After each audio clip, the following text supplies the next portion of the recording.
পঞ্চম শ্রেণী 2026 শিক্ষার্থী তোমাদের নতুন বাংলাদেশ ও বিশ্ব পরিচয় বইয়ের প্রথম অধ্যায় জলবায়ু পরিবর্তন। আজকে আমরা এই অধ্যায় সম্পূর্ণ আলোচনা করার চেষ্টা করব। তো চলো শুরু করা যাক। অধ্যায় 1, জলবায়ু পরিবর্তন। জলবায়ু পরিবর্তন ও অর্থসামাজিক প্রভাব। প্রিয় শিক্ষার্থী, তোমাদের বইয়ে 4টা ছবি দেওয়া আছে। এই ছবি অনুযায়ী নিচের ছকটি পূরণ করতে হবে। আমি তোমাদের সুবিধার্থে ছকটি পূরণ করে দিয়েছি। তো চলো পড়ে নেই। 1 নাম্বার ছবি অনুযায়ী যা ঘটেছে: আকাশে ঘন কালো মেঘ জমেছে এবং প্রচন্ড বজ্রপাত হচ্ছে। 2 নাম্বার ছবি অনুযায়ী প্রচন্ড গরমে মানুষ অতিষ্ঠ হচ্ছে। 3 নাম্বার ছবি অনুযায়ী তীব্র রোদে জমি ফেটে চৌচির হয়ে গেছে। 4 নাম্বার ছবি অনুযায়ী ভারী বৃষ্টিপাতের কারণে রাস্তাঘাট পানিতে ডুবে গিয়েছে। প্রিয় শিক্ষার্থী, তারপরে আসতেছে তোমাদের দ্বিতীয় পৃষ্ঠা। আগামীকাল সকালবেলা আকাশ রুদ্রোজ্জ্বল থাকবে, বায়ু শান্ত থাকবে, দুপুরবেলা আকাশ মেঘলা থাকবে এবং রাতে বৃষ্টি হতে পারে। এটি আগামী দিনের সম্ভাব্য আবহাওয়ার চিত্র। কোনো নির্দিষ্ট স্থানে স্বল্প সময়ের গড় তাপমাত্রা, বৃষ্টিপাত ও আর্দ্রতাকে আবহাওয়া বলে। সাধারণত একটি অঞ্চলে 30 থেকে 35 বছরে আবহাওয়া পর্যবেক্ষণ করে জলবায়ু হিসাব করা হয়। যেমন দীর্ঘদিনের আবহাওয়ার চিত্র পর্যালোচনা করে দেখা যায় যে বাংলাদেশে জুন জুলাই মাসে বৃষ্টি হয় ও বাতাসের আর্দ্রতা বেশি থাকে। ডিসেম্বর ও জানুয়ারি মাসে শীত পড়ে, তখন বাতাসের আর্দ্রতা কম থাকে। এটি জলবায়ু চিত্র। কোনো স্থানে দীর্ঘ সময়ে বায়ুর তাপমাত্রা, বৃষ্টিপাত ও আর্দ্রতা ইত্যাদির গড় মানের হিসাবকে জলবায়ু বলে। বিভিন্ন কারণে জলবায়ু পরিবর্তন হলেও মূলত মানব সৃষ্ট কারণে জলবায়ু পরিবর্তন দ্রুত হচ্ছে। জলবায়ু পরিবর্তনের কারণগুলোর মধ্যে জ্বালানি যেমন কয়লা, তেল ও প্রাকৃতিক গ্যাসের অতিরিক্ত ব্যবহার অন্যতম। এছাড়া কলকারখানা, যানবাহন, এসি ও ফ্রিজ থেকে নির্গত গ্যাস, ইটভাটার ধোঁয়া, বন উজাড় ইত্যাদি উল্লেখযোগ্য। এসব কারণে পৃথিবীর তাপমাত্রা ধীরে ধীরে বৃদ্ধি পাচ্ছে। 2, মেরুর বরফ গলার সঙ্গে সঙ্গে সমুদ্রপৃষ্ঠের উচ্চতা বাড়ছে। বিভিন্ন অঞ্চলে দেখা দিচ্ছে বন্যা, খরা, ঘূর্ণিঝড়, জলোচ্ছ্বাস ও ভূমিধসের মতো দুর্যোগ। ফলে প্রকৃতি, বন্যপ্রাণী, মানুষের জীবন এবং সম্পদের ব্যাপক ক্ষতি হচ্ছে। সমুদ্রপৃষ্ঠের উচ্চতা বেড়ে যাওয়ায় লবণাক্ত পানি প্রবেশ করে ক্ষতি করেছে উপকূলীয় এলাকার কৃষিজমির। কম বৃষ্টিপাত ও অধিক পানি ব্যবহারের ফলে ভূগর্ভস্থ পানির স্তর নিচে নেমে যাচ্ছে, ফলে শুকিয়ে যাচ্ছে ফসলের মাঠ। জলবায়ু পরিবর্তন বেশি হলে দুর্যোগের আশঙ্কাও বেড়ে যায়। সমুদ্রপৃষ্ঠের উচ্চতা বেড়ে গেলে অনেক এলাকায় পানির নিচে স্থায়ীভাবে তলিয়ে যেতে পারে। খাদ্য নিরাপত্তা হুমকির সম্মুখীন হতে পারে। প্রিয় শিক্ষার্থী, তারপরে আসতেছে তোমাদের তৃতীয় পৃষ্ঠা।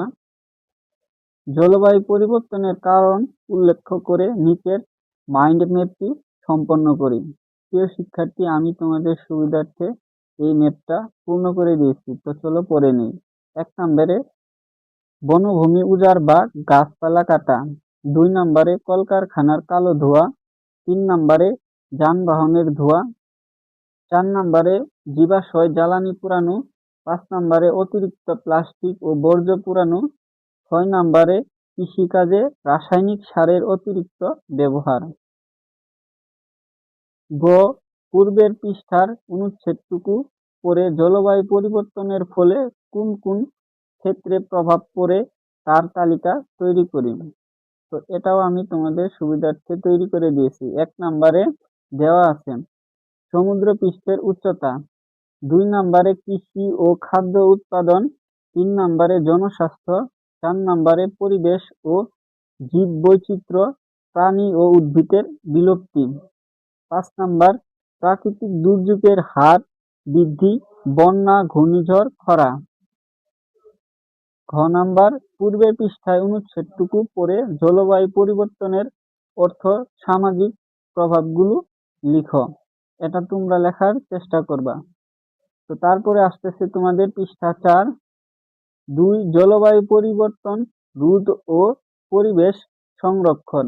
ক ছবিগুলো পর্যবেক্ষণ করি এবং ডান পাশের ঘরে প্রশ্নগুলোর উত্তর লিখি। প্রথম ছবির পাশে 1 নাম্বার, কি কাজ করা হচ্ছে? উত্তর, গাছ লাগানো হচ্ছে।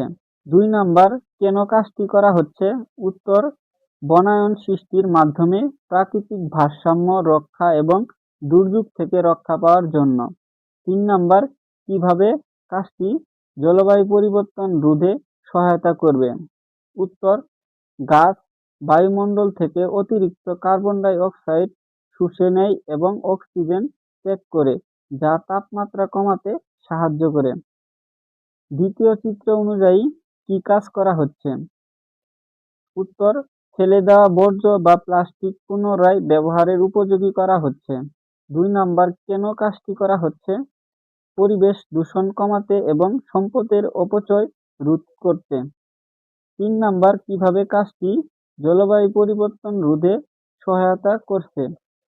উত্তর, বর্জ্য পুড়িয়ে ফেলে ক্ষতিকর গ্যাস নির্গত হয়, রিসাইক্লিং করলে সেই দূষণ কমে। তারপরে যেগুলো আছে প্রিয় শিক্ষার্থী, তোমরা নিজেরাই চেষ্টা করবা।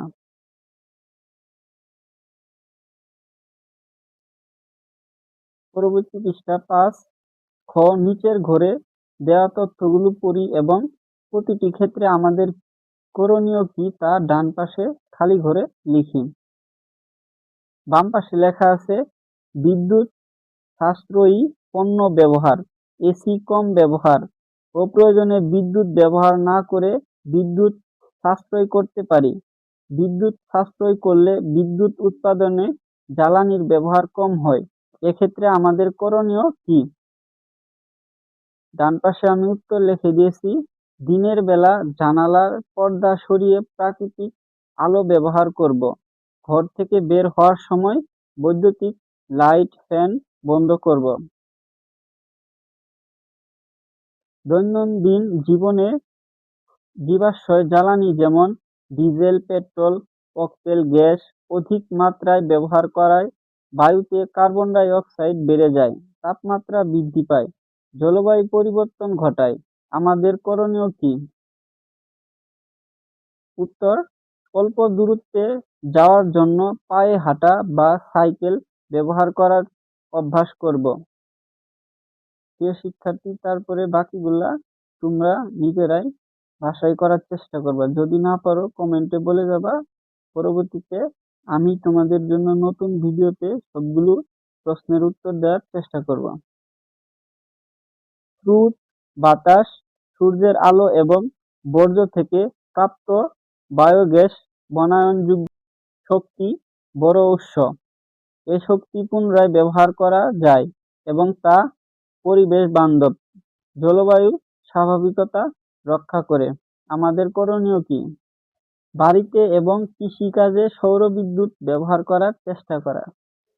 গ নাম্বার, নিচের বিবৃতি গুলো পড়ি এবং কোনগুলোর সাথে আমি একমত তার টিক চিহ্ন দিই। যে বিবৃতিগুলোর সাথে একমত নই তার কারণ লিখি। 1 নাম্বার, জলবায়ু পরিবর্তন রোধের বেশি বেশি গাছ লাগাতে হবে। তো এটা টিক চিহ্ন। কেন একমত নই তা লিখি। গাছ কার্বন ডাই অক্সাইড শোষণ করে পরিবেশ শীতল রাখে।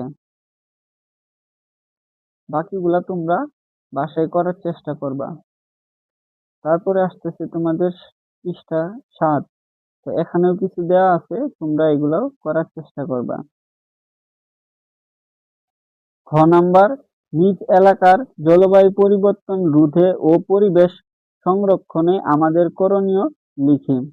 1 আমরা সবাই মিলে বেশি করে গাছ লাগাবো। 2 বিদ্যুৎ ব্যবহারে সচেতন হব এবং অপচয় রোধ করব।